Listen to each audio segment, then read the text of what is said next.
25 நபிமார்களுடைய வரலாறை சொல்லியிருக்கிறார். அந்த 25லே ரசூல் ஸல்லல்லாஹு அலைஹி வஸல்லம் அவர்களை நீக்கி பார்த்தால் 24 நபிமார்களுடைய வரலாறு. இந்த உலகத்தில் எந்த பிரச்சனை நடந்தாலும் எது நடந்தாலும் அது அந்த 24 நபிமார்களுக்கு ஏற்பட்ட பிரச்சனையில் ஏதாவது ஒன்றுதான் இருக்கும். வரலாறை அல்லாஹ் குர்ஆனிலே பல தடவை சொல்லியிருக்கிறான். வரலாறை சொல்லுங்கள், இந்த வரலாறை சொல்லுங்கள், அந்த வரலாறை சொல்லுங்கள், அந்த வரலாறை நினைத்து பாருங்கள், இந்த வரலாறை நினைத்து பாருங்கள் என்று அல்லாஹ் சொல்லி இருக்கிறார். குர்ஆன் ஷரீஃபிலே 6666 என்று சொல்கின்றார்கள். 6000 வரைக்கும் தான் கேரண்டி, அதுக்கு மேல நம்பர்கள். குர்ஆன் ஆயத்து எல்லாம் ஒண்ணுதான், அந்த ஏற்றதுல சின்ன சின்ன பிரச்சனைகள் இருக்குது. 2000 வந்துச்சுன்னா ஒரே ஆயத்தை எண்ணிடுவாங்க. 2000 வந்தால் 2000 இருக்கிறாங்க, அந்த இரண்டை ஒரே ஆயத்தாக எண்ணக்கூடியவர்களும் இருக்கிறார்கள். நான் அதை பற்றியெல்லாம் விளக்கம் சொன்னால் குர்ஆனுக்குள் சென்று விடுவேன். அதனால் மீண்டும் வருகின்றேன். இந்த குர்ஆன் ஷரீஃபிலே கிட்டத்தட்ட 1000 மேற்பட்ட ஆயத்துகளை வரலாறை சொல்லியிருக்கிறார். ஒரு சமுதாயம் தனது வரலாறை நினைக்க வேண்டும். அந்த வரலாறை நினைக்காத சமுதாயம், அந்த வரலாறிலே படிப்பினை பெறாத சமுதாயம் முன்னேறியதாக வரலாறு இல்லை. அதனாலாவது வரலாற்றை சொல்ல வேண்டும் என்று சொல்லி இருக்கிறார் அல்லாஹ்வுடைய உத்தரவு பிரகாரம்.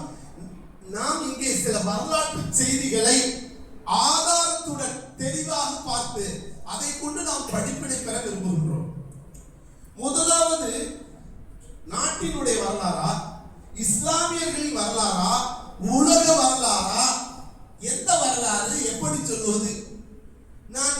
நாம் வாழ்கின்ற இந்த நாட்டிலே, இந்த நாட்டினுடைய இந்திய வரலாற்றை கொஞ்சம் நினைத்து பார்க்கிறோம். ஏனென்றால் நாட்டை நேசிப்பது ஈமானின் அடையாளம் என்று நபிகள் நாயகம் ஸல்லல்லாஹு அலைஹி வஸல்லம் அவருடைய அந்த ஹதீஸை நாம் மறக்க முடியாது. இந்த நாட்டிலே 800 ஆண்டுகள் இஸ்லாமியர்கள் ஆட்சி செய்திருக்கிறார்கள். மக்கள் போராடியதாக வரலாறு இல்லை. ஆனால் வெள்ளைக்காரன் எத்தனை ஆண்டு இந்தியாவில் ஆட்சி செய்தார், ஆனால் இந்த வெள்ளையரை எதிர்த்து எத்தனை பேர்கள் போராட்டம் செய்து எவ்வளவு மக்கள் இறந்தார்கள் உங்களுக்கு தெரியும், தெரிந்திருக்கும். நினைவூட்டுவதற்காக சொல்கின்றேன். இந்திய கொலைகளில் ஜாலாபாத் இந்த படுகொலை இல்லையா, அது பெருசா நடந்துச்சு. ஆனால் அதிலே அதிகமாக இறந்தவர்கள் இஸ்லாமியர்கள். ஜாலியன் வாலாபாக் அந்த கொலையில அதிகமாக ஷஹீதாக்கப்பட்டவர்கள் இஸ்லாமியர்கள். இறந்து போயிட்டாங்கன்னு தெரியும், அது இஸ்லாமியர்கள் அதிகங்கிற வரலாறு தெரியாது. இப்ப இந்த இவர்கள் அத்தனை பேரும் ஏன் போராடி மடிந்தார்கள்? இந்திய மண்ணுக்காக. இந்திய மண்ணுக்காக போராட வேண்டும் என்று இல்ல, தாய் மண்ணுக்காக போராட வேண்டும் என்று நபிகள் நாயகம் ஸல்லல்லாஹு அலைஹி வஸல்லம் சொன்னார்கள். அந்த நபி மொழியின் அடிப்படையிலே மனிதன் யாருக்கும் அடிமை அல்ல, முஸ்லிம்கள் யாருக்கும் அடிமை அல்ல அப்படிங்கிற அடிப்படையில் தான் போராட்டம். இப்ப அதுல கிபி 1857 அந்த 1857 ஆண்டிலே நடந்த முதல் இந்திய சுதந்திர போர், அதுல தோல்வியுற்றது. அந்த தோல்வியுற்ற அந்த நேரத்தில் இஸ்லாமிய பேரரசராக இருந்த பகதூர் ஷா, அவர் திறமையற்றவராக இருந்தார். இங்கே சொல்லக்கூடிய கருத்து, அவர்கள் தோற்றுவிட்டார்கள். அந்த தோற்றுவினுடைய பின்னணி பல காரணங்கள் இருக்கலாம். தோற்றுவிட்டதனுடைய காரணம் பல காரணங்கள் இருக்கலாம். அதுல ஒரு காரணத்தை உங்களோடு நான் பகிர்ந்து கொள்கிறேன். இது நான் சொன்ன செய்தி அல்ல. இந்திய நாட்டினுடைய முதலாவது தேசிய கல்வி அமைச்சராக இருந்த அபுல் கலாம் ஆசாத் ரஹ்மத்துல்லாஹி அலைஹி சொன்ன செய்தியை தான் உங்களோடு நினைவூட்டுகின்றேன், பகிர்ந்து கொள்கிறேன். உங்களுக்கு தெரியும், மன்னர் ஷாஜஹானுடைய காலகட்டத்திலே முல்லாஜீவன் அப்படின்னு ஒரு பேரறிஞர் இருந்தார். ஒரு பேரறிஞர் அவர் சொன்னாரு, ஒரு ஜும்மாவுல பட்டாடை அணிவது ஹராம் சொன்னார். பட்டாடை ஆண்கள் அணிவது ஹராம் சொன்னார். சரியத்து சொல்ல வேண்டிய கடமை, பொறுப்பு இருக்கிறது அவர் சொன்னார். மக்கள் கவுந்து இருக்க மாட்டாங்க இல்லையா? அன்று அந்த மன்னர் ஷாஜஹான் பட்டாடை உடுத்தி வந்தார். அவர்கிட்ட போய் சொன்னாங்க, அண்ணா நீங்க பட்டாடை உடுத்தி வந்திருக்கிறீங்க, அதெல்லாம் அந்த அஜர்த்து உங்களை பயனில் சொல்லிட்டாங்க, நீங்க என்ன கேட்கணும். இதெல்லாம் விட்டுட்டு இருந்தா வேலைக்கு ஆகாதுன்னு அவர்கிட்ட சொன்னாங்க. மன்னர் என்ன செஞ்சாரு? அவருடைய பவரை காட்டினார். மன்னர் தன்னுடைய பவரை காட்டினார். அதனால விட்டுவாங்க. அப்படி வரும்பொழுது அதுக்கு முன்னாடி அவருக்கு செய்தி வந்துருச்சு. அவர் என்ன செஞ்சாரு? ஒழு செஞ்சுட்டு தொழுதார். தொழுதுட்டு, யா அல்லாஹ், இந்த மண்ணில் முகலாயருடைய ஆட்சி இருக்கக்கூடாது, இந்த மண்ணிலே முகலாயர்களுடைய ஆட்சியே இருக்கக்கூடாது அப்படின்னு துவா செஞ்சிட்டாரு. துவா செஞ்சு வந்து உட்காண்டாரு. அப்ப மன்னர் இவரை அதிர்ந்த கூட்டுவாங்க, தூக்கிட்டு வாங்க என்று சொல்லி அந்த வேலையாட்கள், மன்னருடைய அடியாட்கள், சேவகர்கள் அதெல்லாம் வரும் பொழுது முன்னாடியே அவருக்கு பாதுசா அவருடைய அந்த ஒடியாந்து அதிர்த்து, எங்க அப்பா அவங்களை கூட்டு சொல்லியிருக்காரு, ஏதாவது பண்ணியிருப்பாரு ஏடா கூடமா, நீங்க போய் ஓடி ஒழிஞ்சுக்கிறீங்களா, நீங்க போய் ஓடி ஒழிஞ்சுக்கிறீங்களா? அப்ப சொன்னாரா, நான் ஏடா ஓடி ஒழிக்கணும், என்கிட்ட என்ன இருக்கு, விசுவாப்பிச்சு இருக்கு, லோட்டா இருக்கு, ஒளி செய்ய தண்ணி இருக்கு, என்ன பாருங்க. என்ன சகோதரர்களே, இதுதான் இந்த நாட்டுக்கு தேவை, இன்றைய தேவை. அவர் சொன்னாரு, என்னிடத்தில் ஒளி செய்யறதுக்கு தண்ணி இருக்குது, விசுவாப்பிச்சு இருக்கு, லோட்டா இருக்கு, எனக்கு என்ன பயம் இருக்கிறது? நான் அல்லாஹ் கிட்ட சொல்லிட்டேன், நான் யாரிடத்தில் சொல்லிவிட்டேன்? அல்லாஹ்ட்ட சொல்லிட்டேன். இனிமே இந்த முகலாயர் ஆட்சி இருக்காது, போடா அப்படின்ட்டாரு. நான் இந்த மாதிரி சொல்லிட்டீங்க, அவர் ஏதோ கோபத்தில் சொல்லிட்டாரு, அதெல்லாம் ஒன்றும் பிரச்சனை இல்லை, கொஞ்சம் நீங்க அந்த சொல்ல வாபஸ் வாங்கிக்கிறீங்களா? அதெல்லாம் முடியாது, படம் எடுத்து அப்படிலாம் செய்யக்கூடாதுங்க, அப்படிலாம் செய்யக்கூடாது, சொல்லக்கூடாது. சரி வேணா, நீ இருக்கும் வரை முகலாயர் ஆட்சி இருக்கட்டும், உன்னுடைய நோத்துக்கு பிறகு இருக்கக்கூடாது, நீ இருக்கும் வரை ஆட்சி இருக்கும், போயிட்டு அப்படி முடிச்சுறாங்க. சகோதரர்களே, அந்த முகலாய மன்னர்களில் கடைசியாக அதிகாரத்துடன் திறமையுடன் ஆட்சி செய்தவர் தான் அவுரங்கசீப் ரஹ்மத்துல்லாஹி அலைஹி. அவரை பற்றி எத்தனை அவதூறுகள்! ஆனால் அவர் அரசாங்க பணத்தில் கடுகளவு காசு இருந்ததில்லை.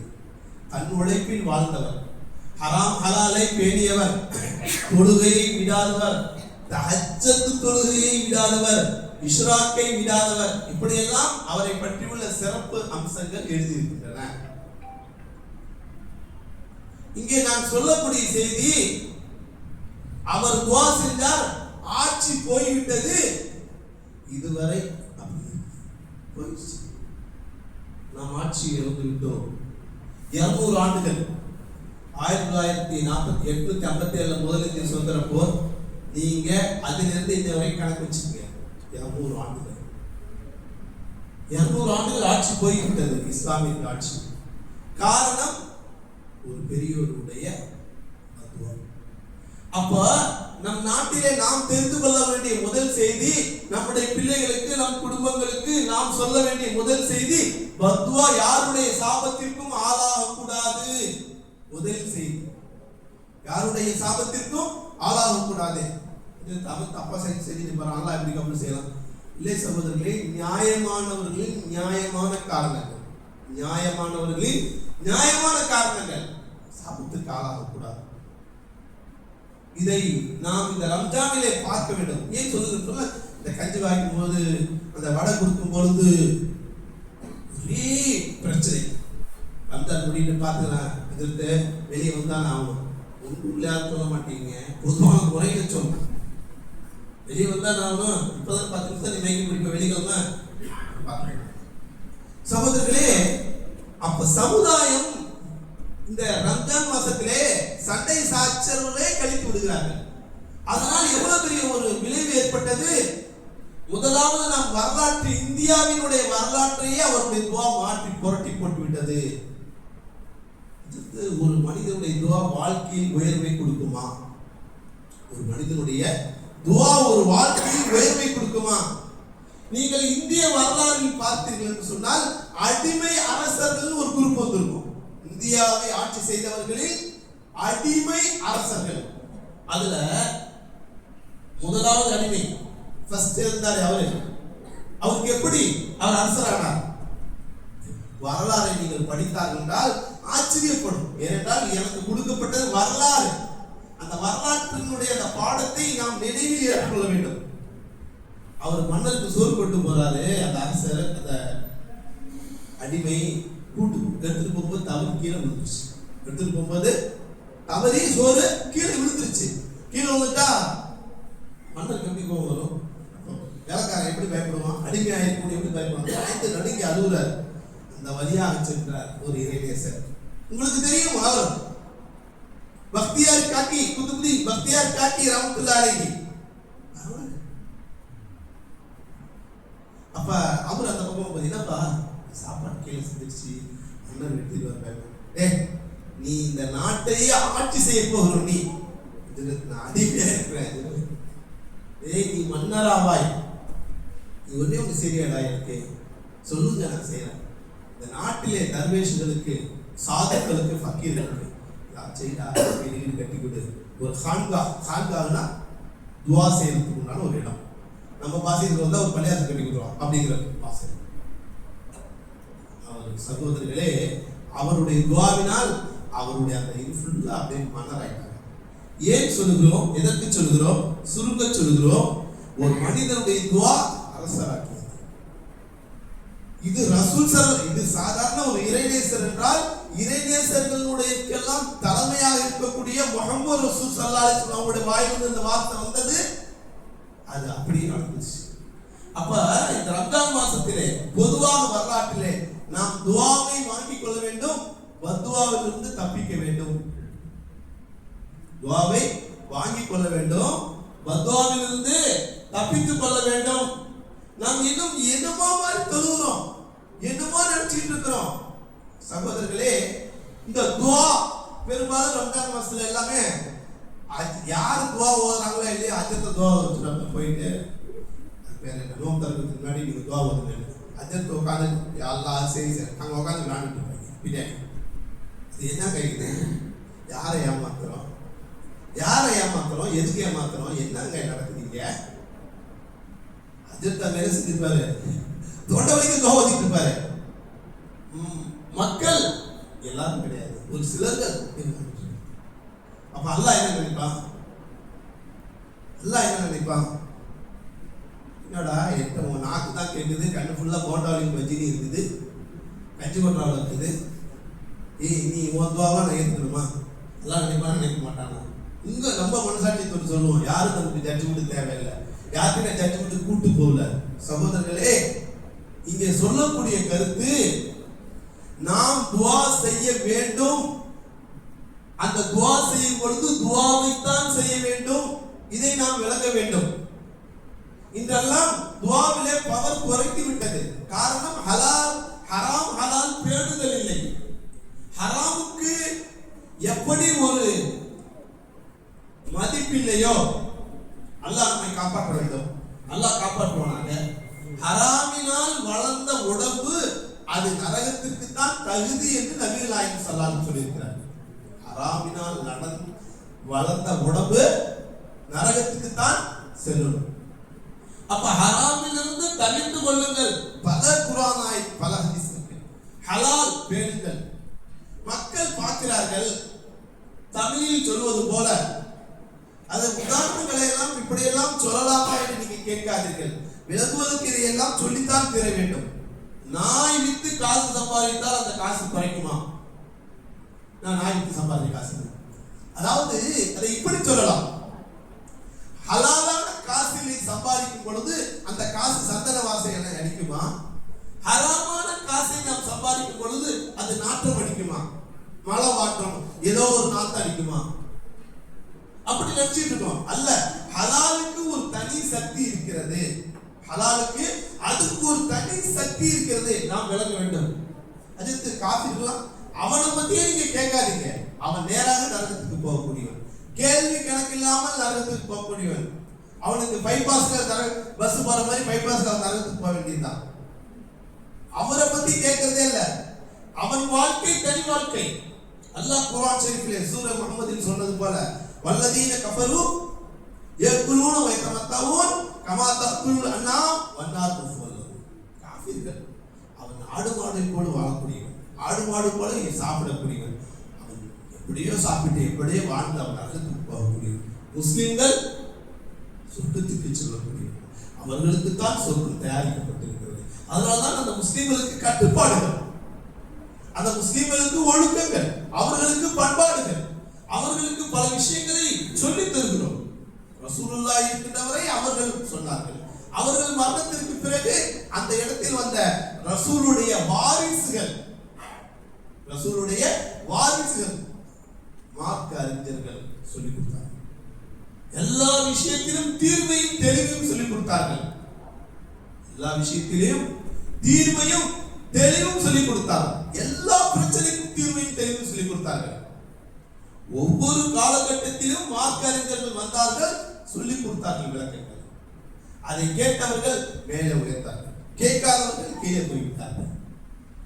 நமக்கு இங்கே வரலாற்றுகளை ஆய்வு செய்யும் பொழுது நான் முதலாவது சொன்ன கருத்து,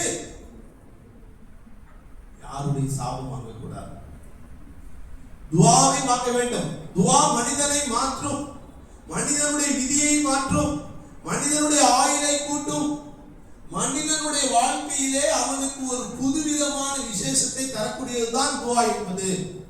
ஆனால் அந்த துஆவுக்கு நிபந்தனை ஹராம் ஹலால்களை பேண வேண்டும். குறிப்பாக ஹராமை தவிர்த்து கொள்ள வேண்டும், ஹலாலை எடுத்துக் கொள்ள வேண்டும். ஹராம் ஹலால் எப்படி பேணுவது எல்லாம் இன்றைய காலகட்டத்திலே வந்திருக்கிறது. ஹராம் என்ன, ஹலால் என்ன, எல்லாம் வந்திருக்கிறது. ஹராம் எது, எதுவெல்லாம் ஹராம், எதுவெல்லாம் ஹலால் எல்லாத்துக்கும் தெரியும். சின்ன பிள்ளைகளுக்கு கூட அதெல்லாம் நாங்க சொல்லி பயான விளக்க சொல்ல விரும்புறதில்லை. இந்த ஹராம் ஹலாலை பேணி நாம் நடக்கும் பொழுது நம்முடைய வாழ்க்கையிலே மிகப்பெரிய உயர்வு, மிகப்பெரிய சந்தோஷம் ஏற்படுகிறது. துஆவை எப்ப செய்யணும், என்ன மாதிரி செஞ்சிருக்கிறாங்க, துஆ செஞ்சு என்ன மாதிரிலாம் சாதிச்சிருக்கிறாங்க. சகோதரர்களே, இந்த எகிப்து உங்களுக்கு தெரியும், எகிப்து உங்களுக்கு தெரியும். இந்த எகிப்தை ஒரு நாடு நகரம் என்றால் அடிக்கடி ஊர்வி சொல்வதுண்டு, முன்னாடிலாம் சொல்லி இருக்கிறார்கள், நான் காதால் கேட்டதுண்டு. ஒரு வீட்டில் பொண்ணு இருந்தால் பல பேர் அந்த பொண்ணை எங்களுக்கு தருவீர்களா, எங்களுக்கு தருவீர்களா என்று கேட்பதற்கு பல பேர் வருவார்கள். பிடிச்சிருந்தால் கொடுப்பார்கள், பிடிக்கலை என்றால் விட்டுவிடுவார்கள். இதே போன்றுதான் இந்த நாட்டினுடைய செல்வம், நாடை பற்றி கேள்விப்பட்டு பல பேர் அந்த நாட்டின் மீது படையெடுத்து வருவார்கள். இந்தியாவினுடைய செல்வ வளங்களை கேள்விப்பட்டுதான் படையெடுத்து பல பேர் வந்திருக்காங்க. நாம் எகிப்துக்கு வந்து விடுவோம். இந்த எகிப்தினுடைய வளம், அதனுடைய அந்த தன்மையை தெரிந்து எகிப்தின் மீது செங்கிஸ்கான் படையெடுத்தார். மங்கோலிய இனத்தை சேர்ந்தவர் செங்கிஸ்கான். அவர் படையெடுத்து எகிப்தை போட்டு இருக்கிற ஆண் மக்கள் எல்லாரும் சரமாரியா பூந்து வெற்றாரு. அவருடைய படைகள் வெட்டுகிறது. அவரை கேட்கறதுக்கு யாருமே இல்லை.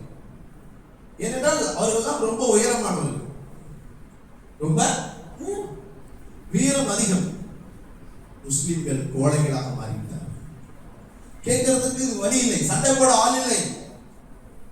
இப்படிப்பட்ட ஒரு சூழ்நிலையிலே அந்த இடத்திலே ஒரு இமாம் இருந்தார், ஒரு ஆலி, ஒரு கற்றறிந்தவர் இருந்தார். என்னடா செய்யறது, இந்த மாதிரி பிரச்சனை இருக்கேன், என்ன செய்யறது, என்ன செய்யலாம் தெரியும். உடனே அவர் நினைத்தார், நான் துஆ கேட்போம், அல்லாஹ் கிட்ட துஆ கேட்கணும், இந்த நேரத்தில் துஆ கேட்க வேண்டும். அப்ப அவருக்கு என்ன துஆ கேட்கிறது, எப்படி துஆ கேட்கிறது, எப்படி துஆ கேட்கிறது ஒன்றும் தெரியலையே.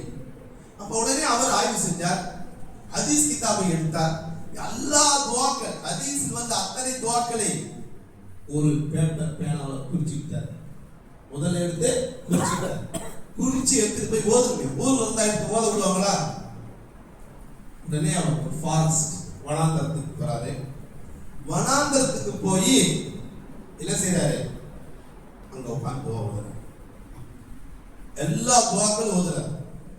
அப்ப அந்த துஆக்கள் என்பது யார் கற்றுக் கொடுத்தது? நபிகள் நாயகம் ஸல்லல்லாஹு அலைஹி வஸல்லம் கற்றுக் கொடுத்தது. நபிகள் நாயகத்துக்கு யார் கற்றுக் கொடுத்தது? அல்லாஹ் கற்றுக் கொடுத்தது.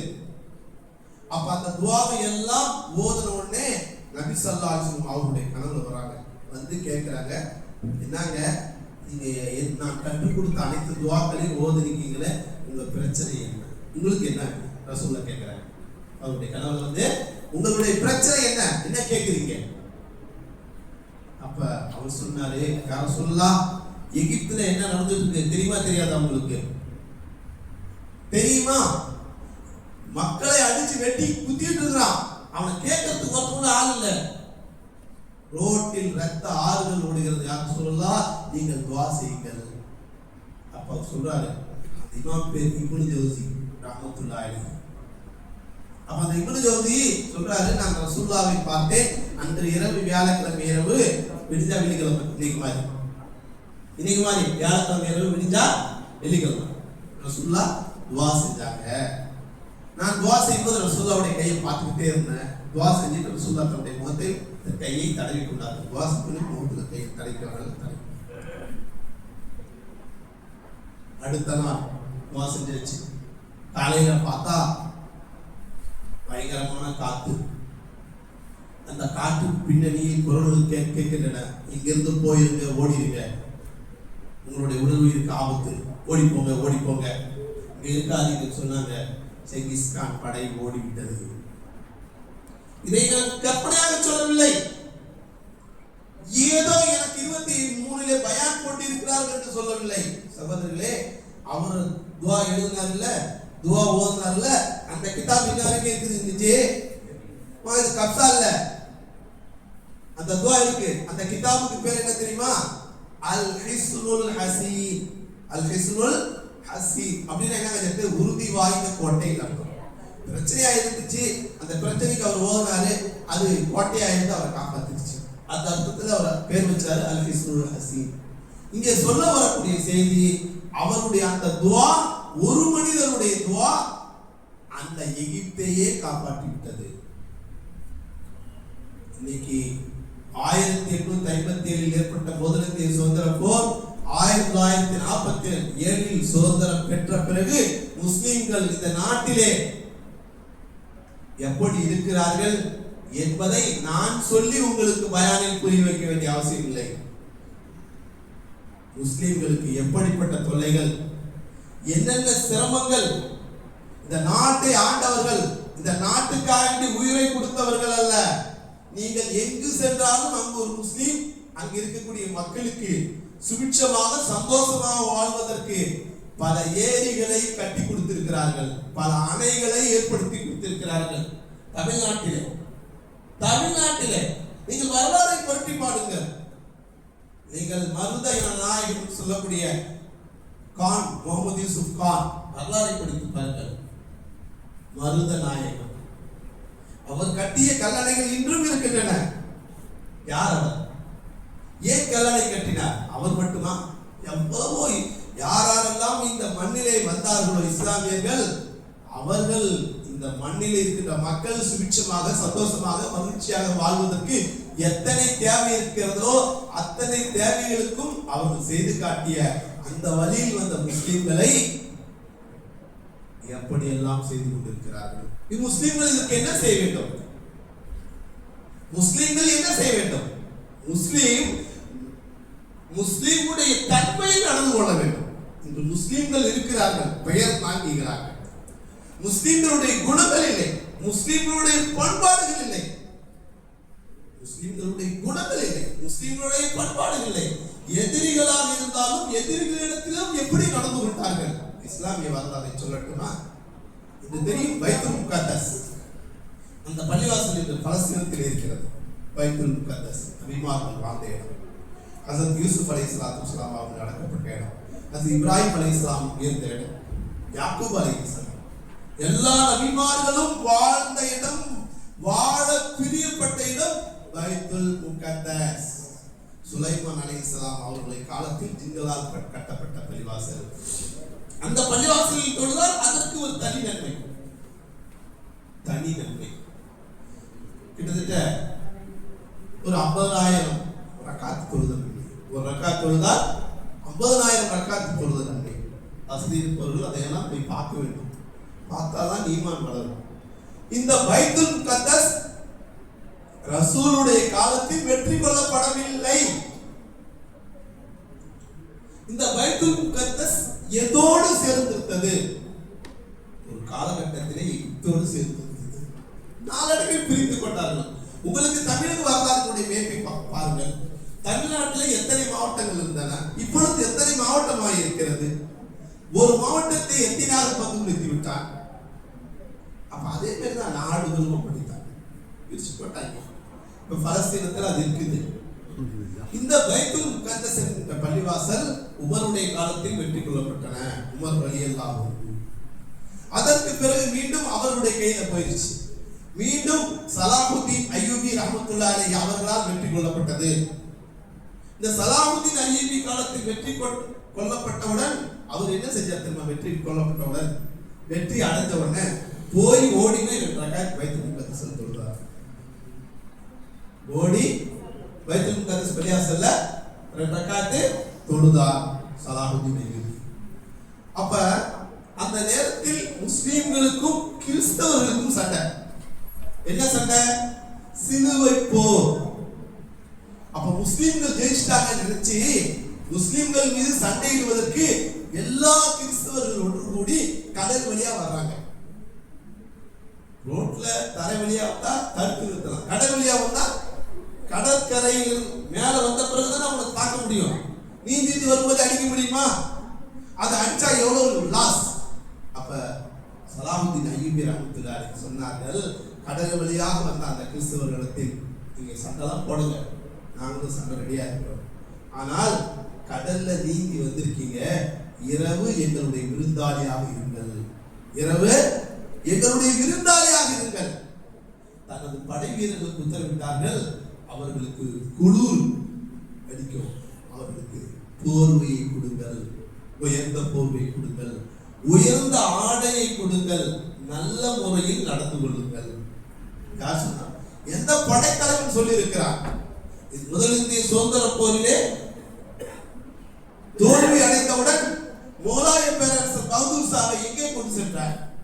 பர்மாவின் தலைநகர் ரங்கூனில் கொண்டு செல்லவில்லையா? அங்கே அவரை அடைக்கப்பட்டு 80 வயது முதியவர் என்றும் பாராமல் பசிக்குது என்று அழுத பொழுது அவருடைய பேர குழந்தைகளை வெட்டி உணவாக கொடுக்கவில்லையா? இவன் நியாயத்தை பேசி தருகிறான் இந்த வெள்ளையன். ஆனால் நம்முடைய வரலாறு, நாம் நினைக்க வேண்டிய வரலாறு, மறைக்கப்பட்ட வரலாறு, மறந்து போன வரலாறு. ஹஜ்ரத் சலாஹுத்தீன் அய்யூபி ரஹ்மத்துல்லாஹி அலைஹி அவர்கள் சொன்னார்கள், அவர்களை விருந்தாளியாக நடத்துங்கள். ஒரு நாள் ஒரு இரவு சாப்பாடு கொடுங்கள், உயர்ந்த சாப்பாடு. ஏதோ பேருக்கு சாப்பாடு அல்ல, டெய்லியில் கொடுப்பாங்க ரேஷன் அரிசி, அதல்ல, உயர்ந்த உணவு. உயர்ந்த உணவை கொடுத்து அவர்களை இரவு விருந்தாளியாக தங்க வைத்து பேசிக்கொள்ளுங்கள், நாம் சண்டைக்கு வரலாம், எல்லாம் ரெடி ஆகிப்பாங்க. சகோதரர்களே, வரலாறு சொல்கிறது, வந்த அத்தனை கிறிஸ்தவர்களும் கலிமா சொல்லி மாறிவிட்டார்கள். இவ்வளவு நல்ல குணங்கள் உடையவர்களாம் முஸ்லிம்கள். இந்த முஸ்லிம்கள் தான் இந்த பைத்துல் முகத்தஸை ஆட்சி செய்ய வேண்டும் என்று சொல்லிவிட்டு சென்றுவிட்டார்கள். இன்று இந்த வரலாறை ஏன் உங்களுக்கு நாம் சொல்லுகிறோம் என்று சொன்னால், முஸ்லிம்களாக இருக்கின்ற எங்களிடத்தில் முஸ்லிம்களுடைய குணங்கள் இருக்கிறதா? முஸ்லிம்களுடைய பண்பாடுகள் இருக்கிறதா? ஆண்களிடத்தில் எவ்வளவு இருக்கிறது, பெண்களிடத்தில் எவ்வளவு இருக்கிறது, பிள்ளைகளிடத்தில் எவ்வளவு இருக்கிறது, சிந்தித்து பார்க்க வேண்டும். அதையெல்லாம் மார்க் விஷயங்களை நினைவூட்டுவதற்கு தான் இந்த பயான்கள் எல்லாம் சொல்லப்படுகிறார்கள். ஏதோ ஒரு இது ஒரு கதை, காவியங்கள், கற்பனைகள், ஏதோ நேரத்தை கடத்துவதற்காக சொல்லப்படக்கூடிய ஏதோ ஒரு விஷயம் அல்ல, இதிகாசங்கள் அல்ல, கற்பனை காவியங்கள் அல்ல, வாயில் வந்த வார்த்தையை ஒழிப்பதற்கல்ல, இவைகளெல்லாம் சத்திய விஷயங்கள். முஸ்லிம்களிடத்தில் முஸ்லிம்களுடைய குணங்கள் வேண்டும் சொன்னார்கள். ஒரு கேள்வி கேட்கப்படுகிறது, முஸ்லிம்களில் சிறந்தவர் யார்? இஸ்லாம் என்றால் என்ன? சிறந்த குணம், நல்ல குணம், நற்குணத்தை உடையவர் முஸ்லிம்கள். அந்த இந்த காலகட்டத்திலே இந்த 2026 முஸ்லிம்களுடைய நம்முடைய நற்குணங்களை வெளிப்படுத்த வேண்டும், நல்ல தன்மைகளை வெளிப்படுத்த வேண்டும். இதற்கு அவன் போய் சொல்றான், அவன் ஏமாத்துறான், அவன் அப்படிதான் நடந்துக்கிறான், அவனை பத்தி நீங்க சொல்ல மாட்டேங்கிறீங்க, எங்களுக்கே சொல்றீங்க. சகோதரர்களே, நம்மை பற்றி நாம் சொல்ல வேண்டும். நாம் சரியாக நடந்தால் நிச்சயமாக நாம் வெற்றி பெறுவோம். நம்மை யாரால் ஜெயிக்க முடியாது. உலக வரலாற்றிலே உங்களுக்கு தெரியும், சைனாவை பற்றி தெரியும். சைனாவில் தான் சஅத் இப்னு அபீ வக்காஸ் ரலியல்லாஹு தஆலா அவர்களுடைய கபர் இருக்கிறது. சைனாவில் சஅத் இப்னு அபீ வக்காஸ் ரலியல்லாஹு கபர் இருக்கிறது. சைனாவுக்கு சென்ற இஸ்லாமியர்கள் வயிற்றுப்புழுக்கு ஏதாவது வியாபாரம் பண்ணல, அவர்கள் செஞ்ச வியாபாரம். அவங்க என்ன வியாபாரம் செய்தார்கள்? அரிசி வியாபாரம் செய்தார்கள். அங்கிருக்கக்கூடிய சீனர்கள் அரிசியில நம்மால் திருமல் பண்ண ஆரம்பிச்சாங்க. எப்படி திரும்ப பார்க்கறது ஒரு அரிசி, கொடுக்கறது ஒரு அரிசி. 1 கிலோ அரிசி வாங்கினா ஒரு 100 கிராம் குறையும், 50 கிராம் குறையும். இந்த எடப்பாடியில் ஒரு ஊர் இருக்குங்க, எடப்பாடி பழனிசாமி அது ஊர். இந்த எடப்பாடியில் என்ன செய்வாங்க சொன்னா, அங்கே எல்லா வீட்லையும், இங்கே எப்படி சென்னையில் எல்லா வீட்லையும் அதிகமாக கடை வச்சிருக்காங்களோ அதே மாதிரி அங்கே எல்லாமே தறி வச்சிருப்பாங்க. தறி, இந்த கைலி குருவி இதெல்லாம் மேயறது. அந்த தறியில் என்னன்னு சொன்னா, ஃபர்ஸ்ட் மேலே இருக்கக்கூடிய 10 பீஸ் கரெக்டாக 10 முழம்னா 10 முழம், 5 முழம்னா 5 முழமா இருக்கும். கீழே இருக்கிறது பார்த்தா எல்லாம் ஏடி போட்டியாக இருக்கும், எல்லாம் ஃப்ராட். சொல்கிறேன், நீங்கள் யாரும் எடப்பாடிக்காரன் சண்டைக்கு வந்தால் நான் சொல்ல ரெடியாக இருக்கிறேன். நான் ஒன்றும் பயப்படல. நான் எடப்பாடியில் 10 வருஷம் தான் இருந்தேன். எனக்கு தெரிஞ்ச என்னுடைய நண்பர்கள் தான் இப்பயும் ஆட்சியில் இருக்கிறாங்க. இன்னைக்கு டுடே 2026 எனக்கு எதுக்கு சொல்லுதுன்னு சொன்னால், இந்த முஸ்லீம்கள் சைனாவிலே சென்று இஸ்லாத்தை சொல்கின்ற அதே வேளையில் வயிற்று பொழப்புக்கு அரிசி வியாபாரம் செய்யும் பொழுது அரிசியை சுத்தமாக கொடுத்தார்கள். அரிசியை சுத்தமாக, கல்லு மண்ணு தூசி இல்லாமல், எடை சரியான வெயிட், குறைஞ்ச லாபம் கொடுத்த உடனே அங்க இருக்கக்கூடிய வியாபாரிகளுக்கு என்ன ஆயிடுச்சு? வியாபாரமே ஓடல. ஆனால் முஸ்லீம் எப்படி நடந்து கொண்டார்கள் வரலாறு சொல்லுகிறது. உங்களிடத்தில் நினைவூட்டுகின்றேன். முஸ்லீம்கள் சொல்வார்கள், காலையிலிருந்து என் சகோதரர் கடத்த வந்து வச்சிருக்காரு, அவருக்கு வியாபாரம் இல்லை, அவர்கிட்ட போய் பண்ணுங்களேன் கொஞ்சம். இல்லை பாய், அவருடைய பொருள் சரியில்லை, அது சுத்தம் இல்லை சார், நீங்க நல்லா குடிக்க உங்க பொருள் கொடுங்க. உங்கள்கிட்ட முஸ்லீம் அவருடைய கைப்பட்டால் வணக்கம், ஏனென்றால் அது கைமாசன கை, அது ஈமானுடைய கை, அவனுடைய நாவு திக்ர் செய்யக்கூடிய நாவு, அவன் உடல் அல்லாஹ்வை வணங்கக்கூடிய உடல், அவன் எது செய்தாலும் வணக்கும். அந்த தன்மை நமக்கு வந்துவிட வேண்டும் சகோதரர்களே. சைனாவில் அந்த முஸ்லிம்கள் போய் மத்தவங்க அவங்கள்ட்ட வாங்க மாட்டாங்க. இவங்க சொன்னாங்க போய் வாங்கிங்க, பாவம் காலையில ரொம்ப கஷ்டமா இருக்கு, எங்களுக்கு கஷ்டமா இருக்கு. இல்லைங்க, நீங்க தான் கொடுக்கணும். இருக்கிற சைனாக்காரன் உள்ளூர்காரன் விடுவானா? நம்மால் சண்டை வந்தா சொல்லுவாங்கல்ல, எட்டெல்லாம் சொல்லுவாங்க. நான் எல்லாத்துக்கும் டக்குன்னு சண்டை போட்டுருவேன். அவங்க எதுவும் சொல்லுவாங்க, இது வந்துருக்க பார்த்துருக்குங்க, நாங்கெல்லாம் உள்ளூர்காரன் நினைச்சா உட்காது, அவ்வளவுதான். நினைச்சா நீங்களாம் சொல்ல மாட்டீங்க, சாரியான மக்களுங்க, நீங்க யாரும் இது பண்றது இல்லை, நான் அஜத்து வேலையில் இருந்திருக்கல, மிரட்டி இருக்கிறார்கள். அப்ப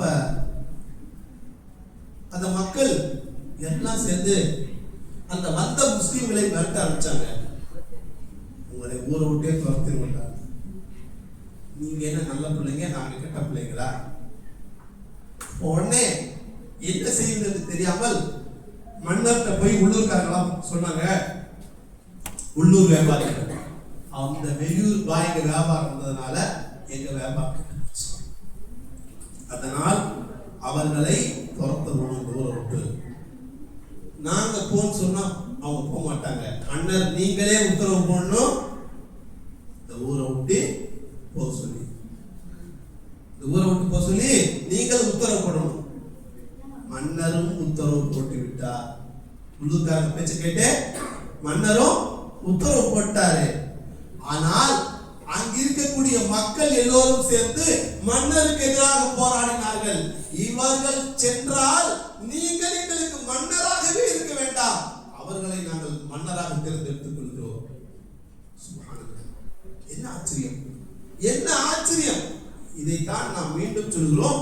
முஸ்லிம்களிடத்தில் முஸ்லிம்களுடைய குணங்கள், பண்பாடுகள், முஸ்லிம்களுடைய உயர்ந்த ஒழுக்கங்கள் வேண்டும். இன்று முஸ்லிம் வாலிபர்கள் எப்படி இருக்கிறார்கள்? போதைக்கு அடிமையாக இருக்கிறார்கள். நான் சொல்லவில்லை, என் கருத்தாக சொல்லவில்லை, என் கருத்தை நான் பதிவு செய்யவில்லை.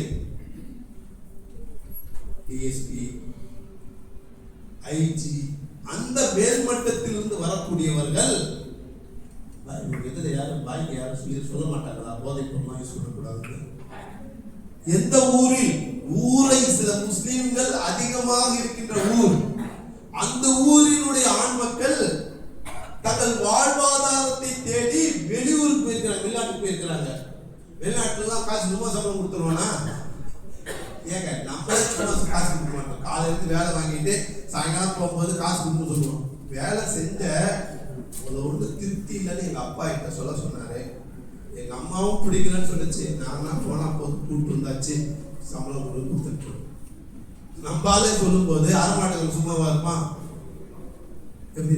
அப்ப வெளிநாட்டுக்கு முஸ்லிம்கள் உயிரை பணயம் வைத்து தனது வியர்வையை ரத்தமாக, அதாவது ரத்தத்தை வேர்வையாக சிந்தி சம்பாதிச்சு அங்க இருக்கிறான்.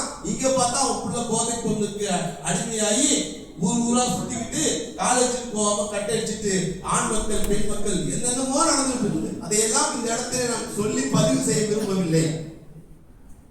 அதை மாற்று மதத்தில் இருக்கக்கூடிய உயர் காவல்துறை அதிகாரிகள் வந்து எங்கிட்ட சொல்றாங்க. அப்ப இங்க சொல்லக்கூடிய நோக்கம் முஸ்லிம்களுக்கு முஸ்லிமுடைய பண்புகள், முஸ்லிமுடைய ஒழுக்கங்கள், முஸ்லிம்களுடைய குணாதிசயங்கள் இல்லை, இல்லாதவருடைய விளைவு நாம் பின்தள்ளப்படுகிறோம். சமூகத்தில் இருந்தால் நிச்சயமாக நம்ம யாரும் வெல்ல முடியாது. இது அல்லாஹ்வுடைய உத்தரவு. வலா தஹினு வலா தஹசனு வஅன்துமுல் அலவுன இன் குன்தும் முஃமினீன்.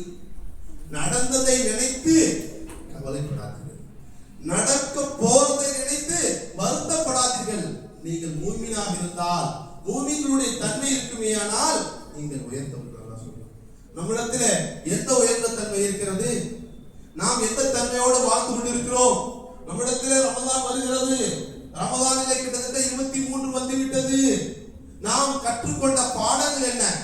நமக்கு இந்த நோன்பு சொல்லி கொடுத்த செய்தி என்ன? யோசிச்சு பாருங்க. இன்னும் நம் காலை மதியம் வருகிறது, போய்கொண்டிருக்கிறது. நம்முடைய வாழ்க்கையும் அப்படித்தான் போய்கொண்டிருக்கிறது. இந்த நிலைகள் எல்லாம் மாற வேண்டும், மாற்ற வேண்டும் என்பதற்காக வேண்டிதான் உங்களுக்கு பயான் செய்வதற்கு ஒருவரை அழைத்து பயான் செய்யுங்கள் என்று காசு கொடுத்து கொண்டு வராங்க. பள்ளிவாசலுக்கு கொடுத்துருவாங்க. நீங்களும் அஜத்து கொடுக்கலாம். உதாரணத்துக்கு சொல்றேன்.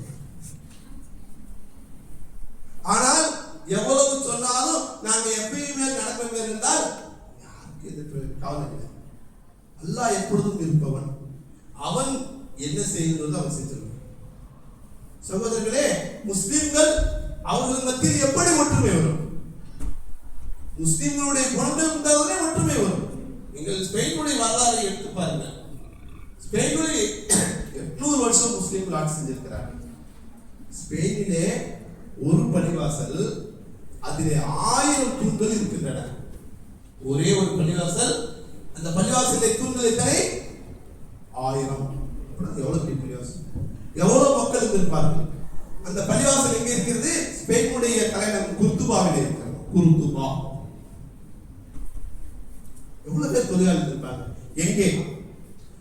பல லட்சக்கணக்கான முஸ்லிம்களை நடுக்கடலிலே தூக்கி போடப்பட்டு பலவித சித்திரவதைக்கு ஆளாக்கப்பட்டு சாகடிக்கப்பட்டார்கள் ஸ்பெயினிலே. எல்லாம் நெட்டு வந்துருச்சு. நான் சொல்லக்கூடிய தகவல் எல்லாம் கதை கப்சா இதிகாசியங்கள் அல்ல. இந்த வரலாறுகள் எல்லாம் படிப்படை பெறுவதற்காக. அதனால்தான் அல்லாஹ் வரலாறை சொல்லும் பொழுது வரலாறை நினைத்து பாருங்கள், இந்த நிகழ்ச்சியை நினைத்து பாருங்கள், அந்த சரித்திரங்களை சொல்லி பாருங்கள். நபியே உங்களுக்கு அதெல்லாம் ஞாபகப்படுத்துங்கள்.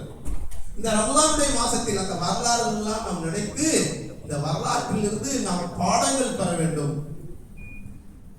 அதுதான் முதலாவது சொன்னேன். ஆரம்பத்தில் சொன்ன முதல் விஷயம், யாருடைய சாபம் வாங்கிக் கொள்ளக்கூடாது. இரண்டாவது விஷயம், நாம் பெரியவர்களுடைய துவாக்களை வாங்கிக் கொள்ள வேண்டும். அதற்கு அவர் பெரியவர் சொல்லிட்டு இருக்கார், பண்றதெல்லாம் அராஜகத்திற்கு. அல்லாஹ் ரசூலுக்கு மாற்றமாக நடந்தால் யார் பேச்சையும் கேட்க வேண்டிய அவசியம் இல்லை. லா தாஅத லி மக்லூகின் லி மஅசியத்தி காலிகில்லா. அல்லாஹ்வுடைய கட்டளைக்கு மாற்றமாக யார் நடந்தாலும் அவருடைய பேச்சை கேட்க வேண்டிய அவசியம். அல்லாஹ்வுடைய நேசரை பகைத்துக் கொண்டால் நான் அவருடன் சண்டையிடுகிறேன். மன் ஆதாலி வலியன் ஃபகத் ஆதத்துஹு ஃபில் ஹர்ப்.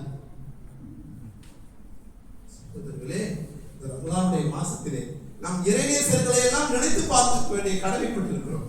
அவர்கள் எல்லாம் இங்கே வந்து இஸ்லாத்தை சொல்ல வந்தவர்கள், மார்க்கத்தை சொல்ல வந்தவர்கள், எந்த எதிர்பார்ப்பும் இல்லாமல். இத்தனை பேர் இருக்கிறோம், மார்க்கத்தை சொல்ல வச்சு இவர் அனைத்துக்கு காசு கொடுத்து கொண்டு வச்சிருக்கிறாங்க. பயான கேட்குறது எத்தனை பேர் உட்கார்ந்துருக்காங்க பாருங்க, எத்தனை பேர் உட்கார்ந்துருக்காங்க. மஹல்லாவில் எத்தனை பேர் ஏன் வரவில்லை? இந்த பயான் சொல்றவங்களுக்கு காசு கொடுக்குற மாதிரி கேட்கறவங்களுக்கு காசு கொடுத்தாதான் நாங்க கேட்போம்னு வச்சிருக்காங்களா எனக்கு தெரியல. சொல்றதுக்கு உனக்கு காசு கொடுக்குறாங்க இல்லையா, கேட்கிற எங்களுக்கு காசு கொடுக்க சொல்லு, சும்மா கேட்க முடியுமா நாங்களாம்? எவ்வளவு வேலை அந்த மாதிரி சொல்ற மாதிரி இருக்கு. சகோதரர்களே, மார்க்க விஷயங்களை கேட்பதற்குரிய ஆர்வங்கள் குறைந்து விட்டது.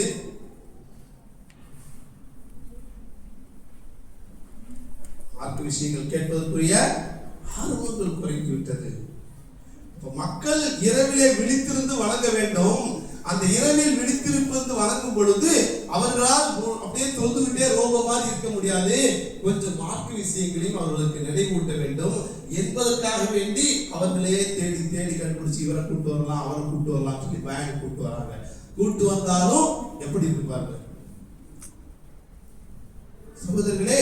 இப்ப இந்த மாதிரி இருக்கும் பொழுது மார்க்க விஷயங்களே நமக்கு காதுல சேரல.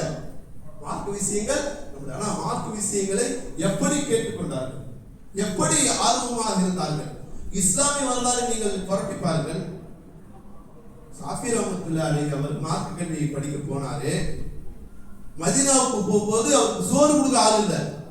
அவருக்கு சோறு கொடுக்க ஆள் இல்லை. அவரு எடுத்துட்டு போன பணம் காசை ஒரு வயசான பாட்டியம்மாட்ட கொடுத்து, அம்மா எனக்கு சாப்பாடு போடுங்கன்னு சொன்னாரு.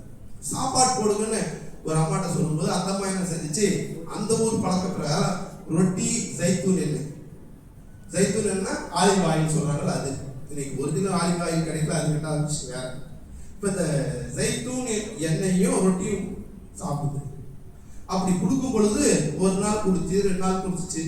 திடீர்னு அந்த பாட்டியம்மாவுக்கு என்ன வந்துச்சு, மாசால போய் இந்த பையன் படிக்க போறானா இல்ல உட்காந்து இஷ்டம் வரானா செக் பண்ணணும் அப்படின்னு நினைச்சு.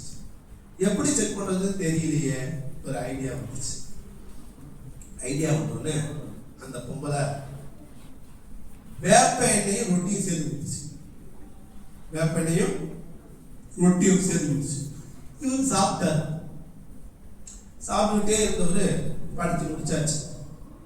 படிச்சு முடிச்சிட்டோன்னே இவர் கோரி கொடுத்த உஸ்தாத் சொன்னாங்க, ஜி நீங்க படிச்சு முடிச்சிட்டீங்க, இன்ஷா அல்லாஹ் ஊர்ல போய் நீங்க கற்ற கல்வியை சொல்லிக் கொடுங்க ஜி, போங்க ஜின்னு சொன்னாங்க. சரிங்க கேட்டு இன்ஷா அல்லாஹ் நாளைக்கு போயிடலாம் அப்படின்னு சொல்லி அந்த சாப்பாடு வருஷம் ஃபுல்லாக சோறு கொடுத்துச்சுல அந்த பாட்டை போய் சொன்னாரு, சாப்பாடு கொடுத்தீங்க சுக்ரியா, நான் நாளைக்கு எங்கள் ஊருக்கு போகிறேன். ஷாஃபி ரஹ்மத்துல்லாஹுடைய சொந்த ஊர் எகிப்து.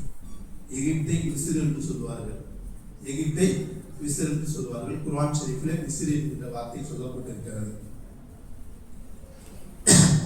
இங்கே அவங்களுக்கு கடைசியா சரிப்பா போறேன், இன்னைக்கு நம்ம வீட்டில் சாப்பிட்டு போ, இதனால சாப்பிட்ட ஊருக்கு போற அன்னைக்கு நீங்க வந்து சாப்பிட்டு போயிருப்பா அப்படின்னு சொன்னாங்க. சரின்னா அவருக்கு சாப்பாடு போட்டாங்க. ரொட்டி எடுத்து வாயில வச்சாரு. வச்ச உடனே அவருக்கு கசப்பு தாங்க முடியல. ஏமா என்னம்மா இவ்வளவு கசப்பு, இந்த ரொட்டியை கொடுத்துருக்கேன், இதைத்தான்ப்பா தினைக்கும் கொடுத்துருக்கணும், உனக்கு சொல்றது புரியுதா? இதைத்தான் தினைக்கும் நான் உனக்கு கொடுத்துருந்தேன், இவ்வளவு கசப்பா இருக்கு, நான் எப்படி சாப்பிட்டேன்?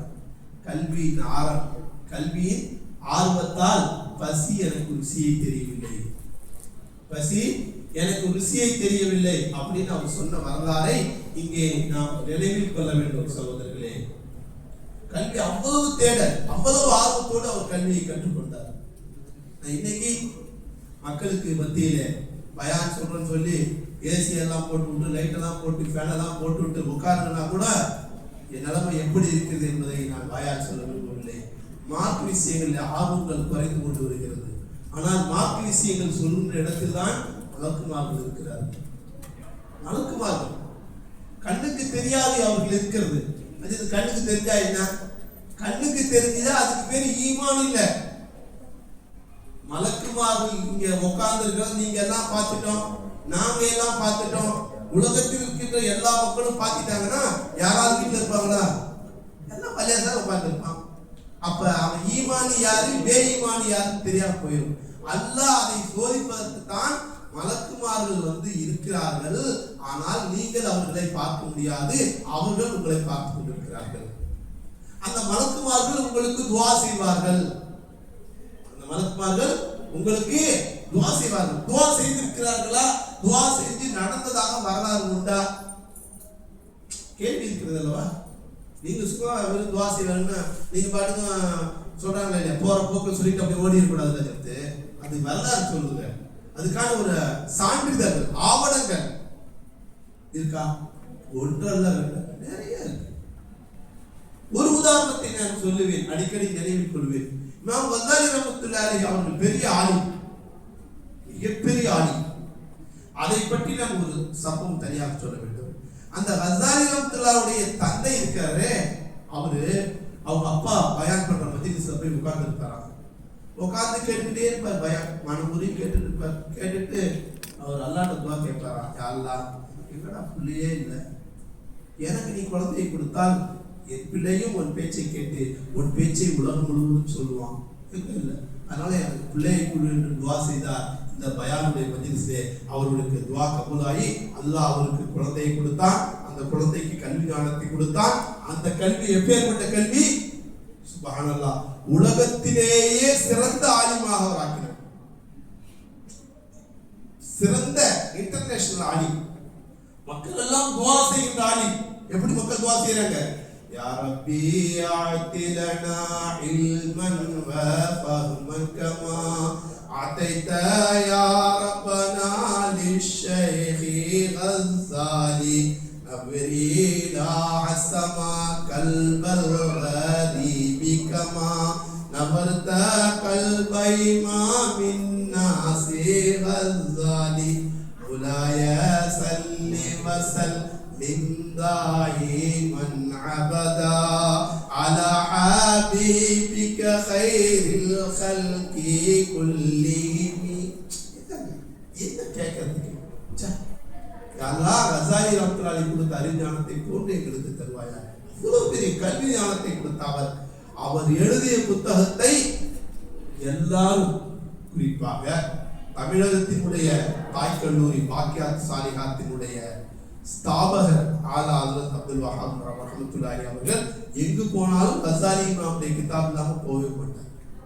உலகத்தினுடைய பெரிய அறிஞர்கள் எல்லாம் அவர் கிதாப் இல்லாம எங்கேயும் போக மாட்டார். அவ்வளவு பெரிய கல்வி கடலா ஆனாரு.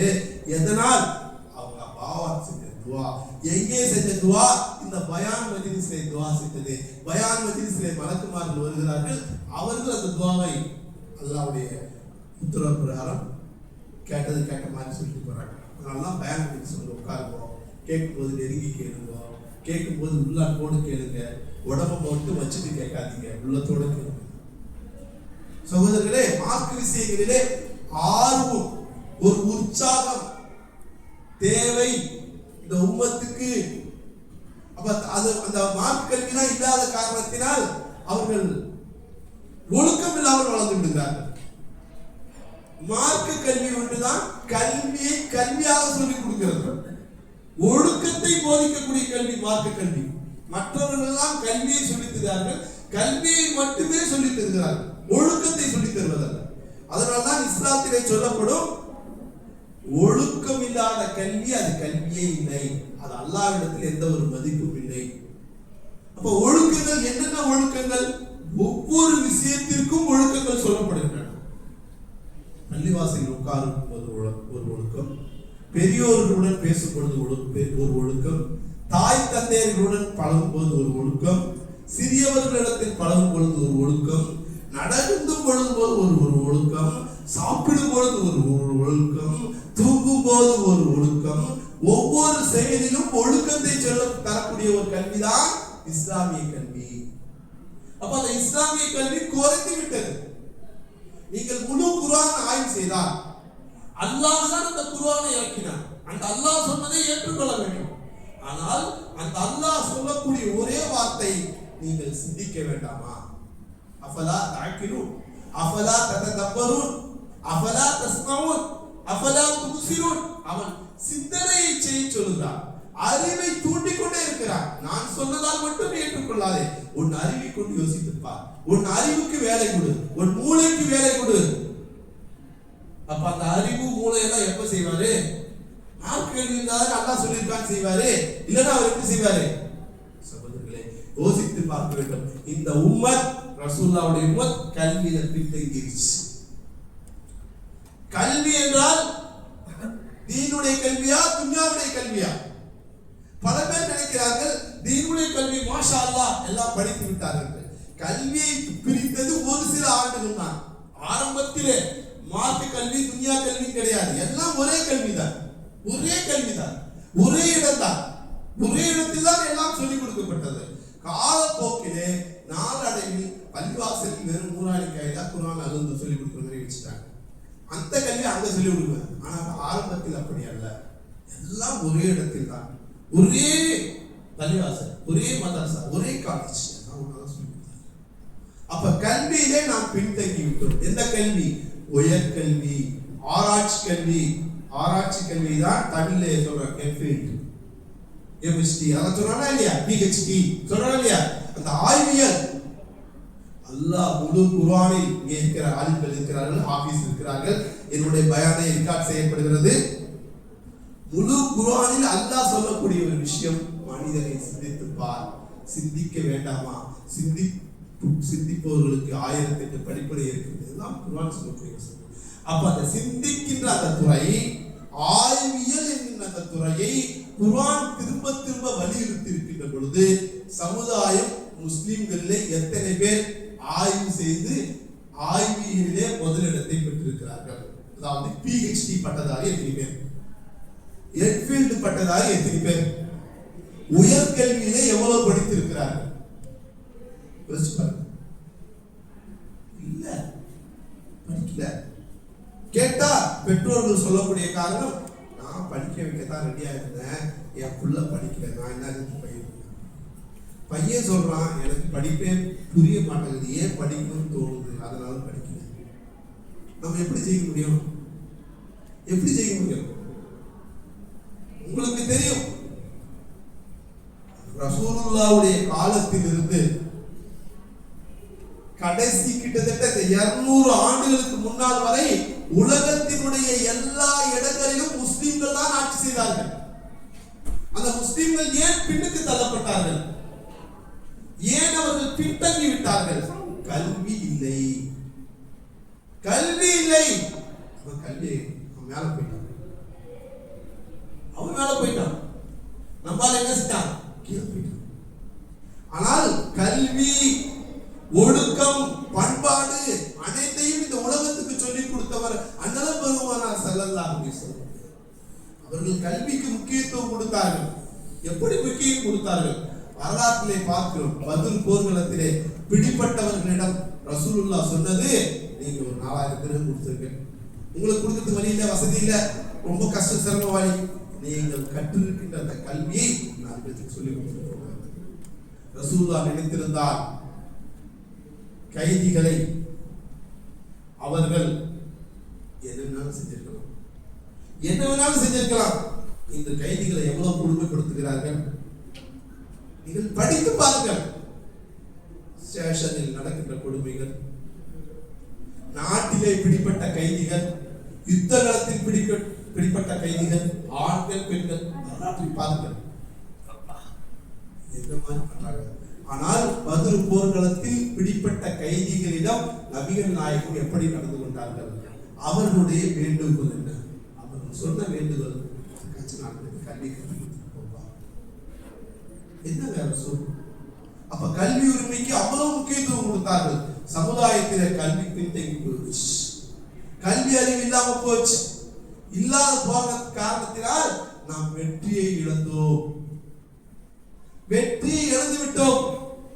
பச்சை இங்கிலே கையெழுத்து போடக்கூடியவர்கள், ரெட் இங்கிலே கையெழுத்து போடக்கூடிய இஸ்லாமியர்கள் இல்லை. முஸ்லிம்கள் ரொம்ப பின்தங்கி விட்டார்கள். நான் சொல்லவில்லை, நான் சொல்லவில்லை, ஆய்வுகள் எஸ்பியை விட முஸ்லிம்கள் பின்தங்கி விட்டார்கள், தலித்களை விட பின்தங்கி விட்டார்கள் கல்வி விஷயத்திலே. வெளிநாட்டுக்கு போய் அந்த 4 காசை பார்க்கறதுனா இந்த முஸ்லீம்களுக்கு இன்னும் அப்படியே இன்னும் பின்தங்கி இருந்துருவாங்க. இந்த ஹரியானா அங்க பக்கத்தில் இருக்கக்கூடிய மாவட்டங்கள்ல முஸ்லிம்கள் ஒரு நாளைக்கு 150 ரூபாய் வேலைக்கு கொடுக்கிறார்கள். முஸ்லிம்கள் எவ்வளவு? சென்னையில வரமாட்டாங்க யாரும். அங்க அவர்களை அடிமைகளாக ஆக்கப்பட்டிருக்கிறார்கள். எவ்வளவுக்கு? 2000 ரூபாய்க்கு. என்ன வேலை செய்கிறார்கள்? மாட்டு சாணியை அழுகிறார்கள். சகோதரர்களே, ஏன் உங்களுக்கு சொல்கிறேன் இந்த கருத்துக்கள்? சமுதாயத்திலே பின்தங்கி இருக்கிற விளைவு முஸ்லிம்கள் அடிமைகள் ஆக்கப்பட்டு விடுவார்களோ, அவர்கள் இல்லாமல் ஆக்கப்பட்டு விடுவார்களோ என்கிற அச்சம் வந்துவிட்டது. அதனுடைய விளைவுதான் பல இடங்களில் கல்வி ஸ்தாபனங்கள் தொடங்கி இருக்கிறாங்க. முஸ்லிம்கள் ஐஏஎஸ் அகாடமி, என்னமோ ஒவ்வொருத்தரும் ஒரு அகாடமி திறந்தாங்க, கல்வி சொல்லி தராங்க. நாங்களும் எங்களுடைய பிள்ளைகளை படிப்பாளியான பிள்ளைகள், அதே நேரத்தில் ஒழுக்கம் உள்ள பிள்ளைகளாக ஆக்க வேண்டும். உங்களுக்கு தெரியும், பைத்துல் முகத்தஸ் அந்த பள்ளிவாசல், அதை சலாஹுதீன் அய்யூபி வெற்றி கொண்டார். படிச்சு பாருங்க, ஒரு மணி நேரத்தில் பயன் பண்ணி முடிச்சோம், பல வரலாறு. அப்ப அந்த சலாஹுதீன் அய்யூபி அவருடைய தாய், அவருடைய தந்தை என்ன நினைச்சு குழந்தையை பெற்றுட்டாங்க தெரியுமா? எனக்கு மகன் பிறக்க வேண்டும், என் மகனினால் அந்த பைத்துல் முகத்தஸ் கிறிஸ்தவ யூதர்களிடமிருந்து முஸ்லிம் கையில் வர வேண்டும், அப்படிப்பட்ட பிள்ளையை அல்லாஹ் எனக்கு கொடு என்று கேட்டார்கள். இன்னைக்கு ரம்ஜான் மாசம் அல்லாஹ் கொடுக்குறான்னு சொல்லிட்டு இருக்கோம். எத்தனை பேர் அதை கேட்க தயாரா இருக்கு? அல்லாஹ் கொடுத்துட்டார்ல, சலாஹுதீன் ஜெயிச்சு கொடுத்துட்டாருல்ல.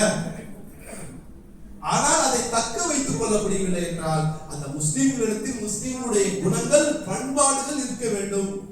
அதைத்தான் நாம் சொல்லுகிறோம்.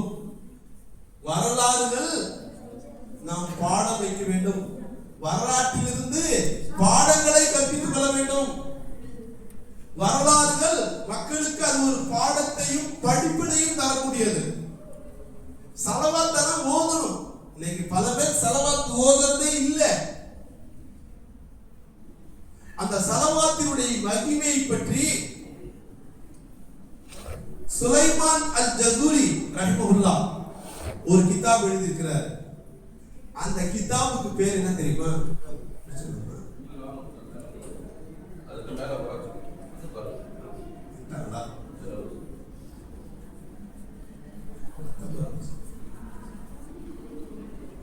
சுலைமான் அல் ஜஸூரி ரஹிமஹுல்லாஹி அலைஹி அவர்கள் தலாயிலுல் கைராத் என்ற கிதாப் எழுதியிருக்கிறாங்க. அந்த தலாயிலுல் கைராத் அவங்க எழுதி வச்சிருக்கிறாங்க. நான் ஏன் இந்த கிதாப் எழுதுனேன்? அவருடைய கபரிலிருந்து இன்றும் சந்தன வாடை அடித்துக் கொண்டிருக்கிறது. அவருடைய கபரிலிருந்து இன்றும் சந்தன வாடை அடித்துக் கொண்டிருக்கிறது.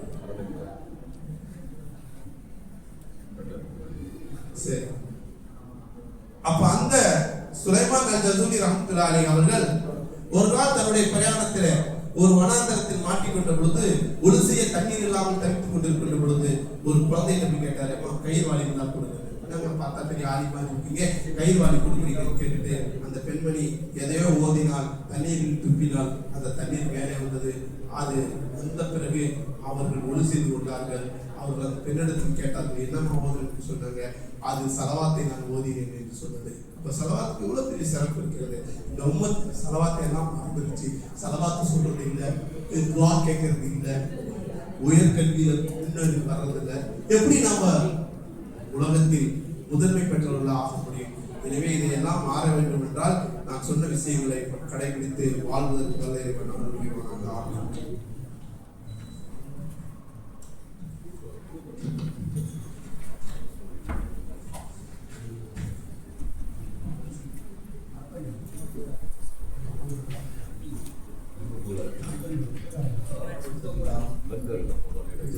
ஆமென். கொஞ்சம் வெளியே உள்ள வந்து அதிலும் நீங்க ஆர்வமாக கவலையாக பேச்சாளர்களுடைய வாய்க்கிறது அவர் நல்ல வார்த்தைகள் அப்படியே இருக்கணும். நம்முடைய அழைப்பை ஏற்று சிறப்பு பேச்சாளர் தூரத்தில் வந்திருக்காங்க.